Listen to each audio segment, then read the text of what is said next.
The first book I DNF'd this year was Adjei by Becky Manuwatu, which is a story set in New Zealand about a Maori family, a young boy and his brother who have recently lost their parents, and the young boy has been put with a different family and the brother has gone off assuring him he will be back, but we don't know how true that is.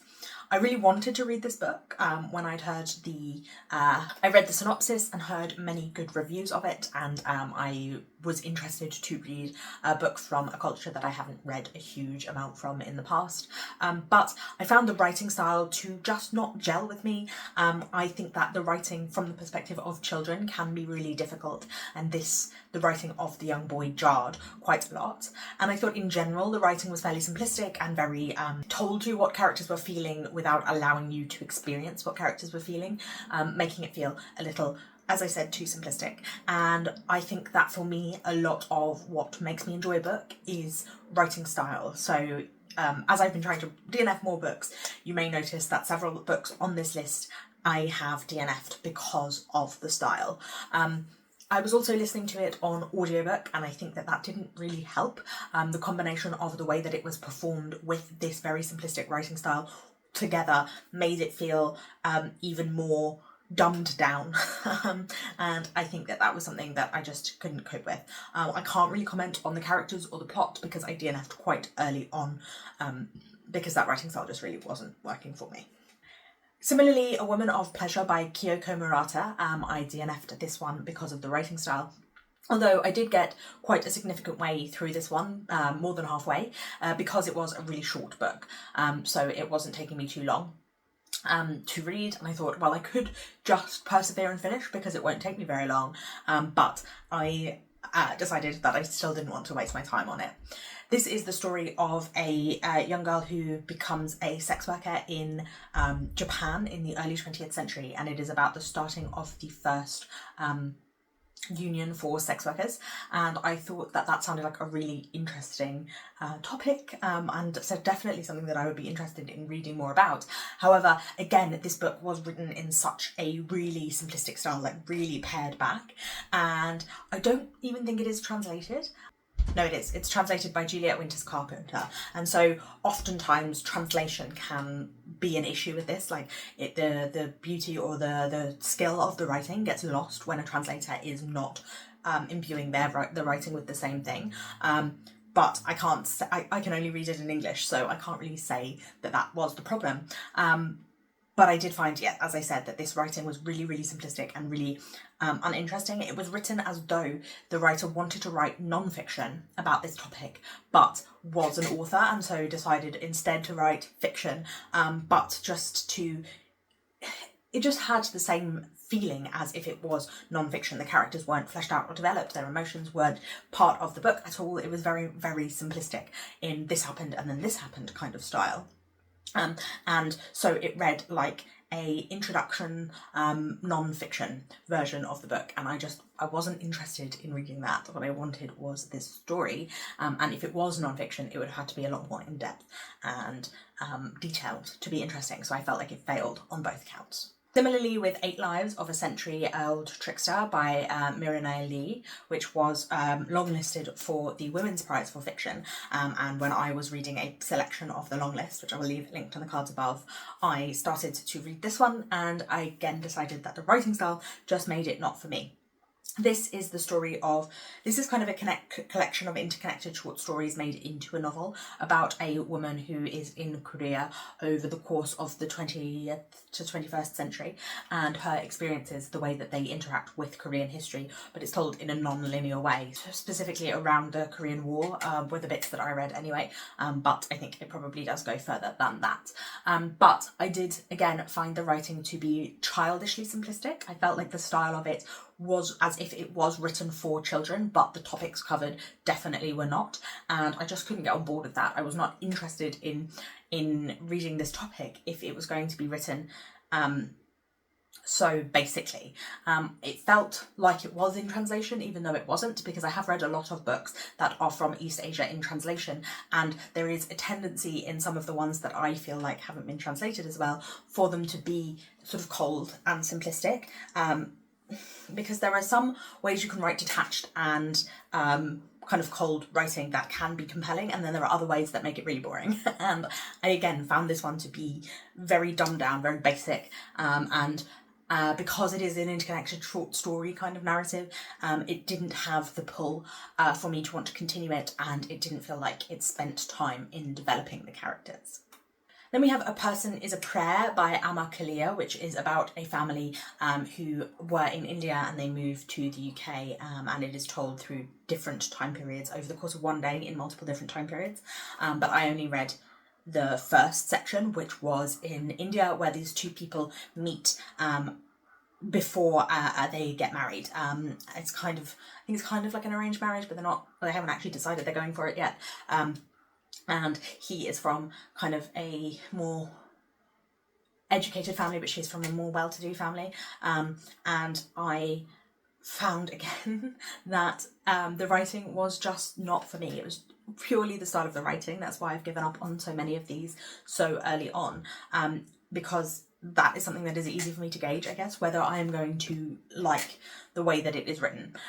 This one, the issue that I had with it was, again, that it was very telling me how these characters were feeling, and kind of, because I enjoy historical fiction and I read a lot of historical fiction, there are a lot that do a thing where they are showing you how well they have researched or are embedded in a time period, rather than evoking that time period and making it come to life. And I think that that was very true of this book. It felt like it was explaining the social conditions, the social mores of the time and the place in which it was set to a person who's not from that time or that place, rather than writing from characters for whom this would be self-evident. And I think that is probably quite a difficult thing to do, but it does just make it feel like they are info dumping and they are simplifying, which are two things that I do not want in my historical fiction. I want it to trust that I will grasp what is going on without having to be spoon-fed. Then the final one I DNF'd, I would say, isn't for the style of the writing, and that is The Hitchhiker's Guide to the Galaxy by Douglas Adams. I was listening to this with my boyfriend and we both decided it just didn't really fit with the mood that we wanted. So this is about Arthur Dent, who is a man who is living in a kind of commuter belt town outside of London in the middle of the 20th century, and his house is about to be bulldozed, and so he lies down in front of the bulldozer, only for his friend Fraud Prefect to come and take him away to the pub, because it turns out that his whole planet, the Earth, is about to be destroyed to make way for an intergalactic bypass.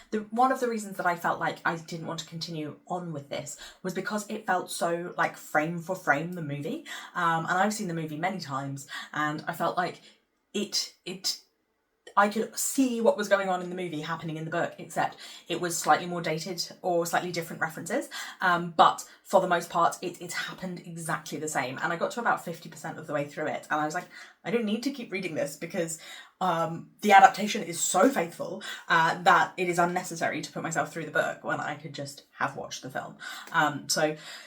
That is rare, I think, for a lot of people, and I bet people who love The Hitchhiker's Guide to the Galaxy think that the film did not live up to their enjoyment of the book. But for me, having watched the movie first, I could literally picture the scenes. So I think that it used like exact dialogue, exact moments, and that made the book feel superfluous. Potentially, maybe the radio play would be worth listening to, since that's the actual original. Now, in terms of books that I actually finished, I have 4 that I want to talk about that are the books that I've least enjoyed so far this year. The first one I finished is City of Stardust by Georgia Summers, and admittedly for this one I was taking a leap. I was trying to read from outside of my comfort zone and explore books that I thought might be like plottier and fun reads. I have read some like fantasy kind of fairy tale-esque books that I really, really enjoyed, and I thought maybe this would be one that worked for me. The cover was giving me like The Bear and the Nightingale, Catherine Arden vibes, and so I thought maybe it would work. It did not. This is about a girl whose family are being pursued by this very powerful woman who who takes one person from every generation, and so she has been hidden, but she starts to slowly uncover that there is another world, and her mother also went missing when she was a very small girl, and she wants to find out what happened with her sister, and she ends up with her mother, and she ends up getting more involved with this young boy who comes from this other world, and who knows more than she does about the magic system. And I felt like this book, the world was really, really underdeveloped. The characters were also very underdeveloped. There were moments the book would talk about.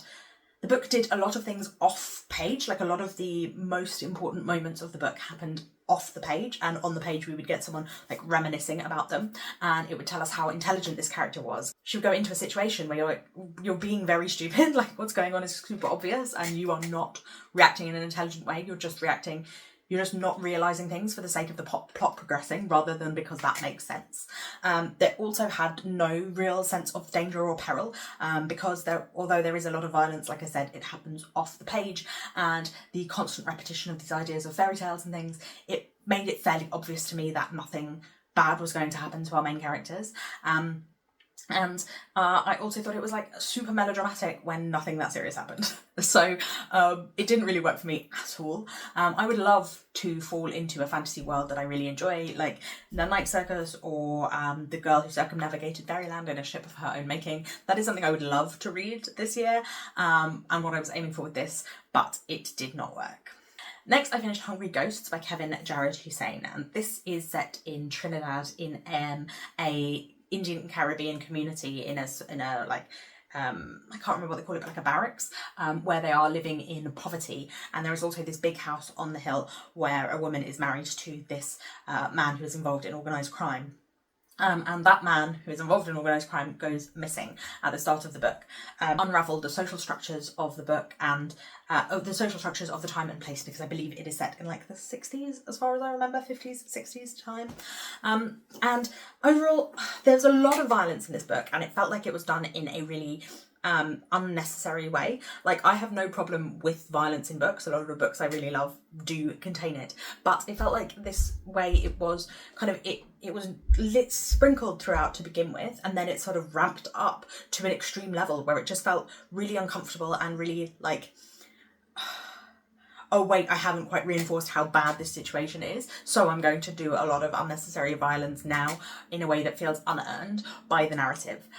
Also, the characters were incredibly flat and really, really boring to read, and I just didn't think that it really knew what it was doing, like what perspective it was taking, what was the point of the narrative. It felt really disjointed and disconnected, and I couldn't get into it.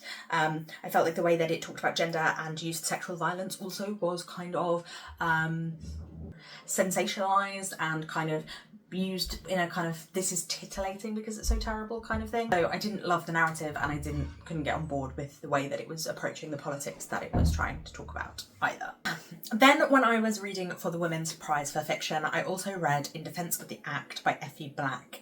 This is a story about a woman who works in suicide in animals, and she is convinced that suicide can sometimes be a sensible choice for reasons of not burdening people, and of a pessimism about things being able to get better. And it goes through her experience scientifically, talking about her research into animals committing suicide, but it also goes through her traumatic experiences with people with severe mental health issues, and why she came to this decision. And I thought that this book was written kind of uninterestingly. Parts of it read like pop non-fiction books that are giving a very simple view of a scientific topic, written like you'd find an extract in Cosmo magazine or something. The style of the writing felt very magazine journalist, and then also there were a lot of heavy-handedness with the style of the writing too. I've mentioned many times this incident where there was an attempt to increase tension and dramatic through the use of dramatic irony, that I felt really flat. It was a peek out behind the curtain, very obviously from the writer. And overall, I thought that the whole perspective, the whole point of the book was so obvious, and it didn't have a huge amount of nuance. It felt like it was written for just really simplistically, I felt like it was clear what point the writer was going to make from the first sentence, and she didn't do anything more interesting than that. She just went straight for the basic, most obvious premise, and I am not interested in basic or most obvious in my books. Speaking of which, I also read Chain Gang All-Stars by Nana Kwame Adjei-Brenyah, which is a dystopian, and I don't love dystopia anyway, so I have to caveat it with that. Part of it is the genre, because although there are some dystopias that I've really loved, like Pink Slime last year, it is rare, and this book had the overarching world-based perspective, multiple characters, very, very plotty writing. That are the things that I don't like about dystopia. So it was always going to be a fail for me, but because people like Matthew Sharapa had loved it so much, I thought maybe I would enjoy it. I thought maybe it would be a bit more interesting, nuanced, well written than it turned out to be. Like, it was accomplished writing for the style of the genre that it was writing, but that's a style that I don't like. It's very like plot focused and very people as representatives of the part of the perspective that the writer is telling, rather than as fully fleshed out, rounded characters. I felt like this book, I haven't explained the plot, but it is about this idea that in a sort of dystopian present America, people in prison can join these gangs to fight to the death in gladiatorial combat in order to potentially get a lowered sentence. Particularly, I think most of these people have been imprisoned for violent crime. And it's an interesting perspective, an interesting look at the use of prison labour and the continuation of slavery and the injustice of the prison system, particularly from an American perspective, but it is more universal than that in the Western world. It is an interesting topic, but I felt like this was a very basic, obvious way to write about it. I felt like it didn't have a huge amount of nuance. I don't think it added very much to the conversation. I felt like it was fairly straightforward, and I also felt like the ways that different characters were introduced, I don't know, I just think it felt really obvious, and I think that is something that I'm not hugely interested in. But like I said, I'm not hugely interested in plot anyway, and I would rather read non-fiction on this topic than very basic dystopian fiction.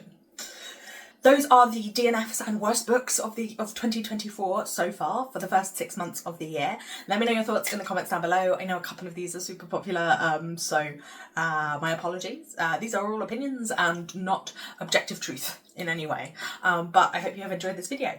If you are new here, my name's Hosein, and I will see you again very soon. Thank you for watching. Bye bye.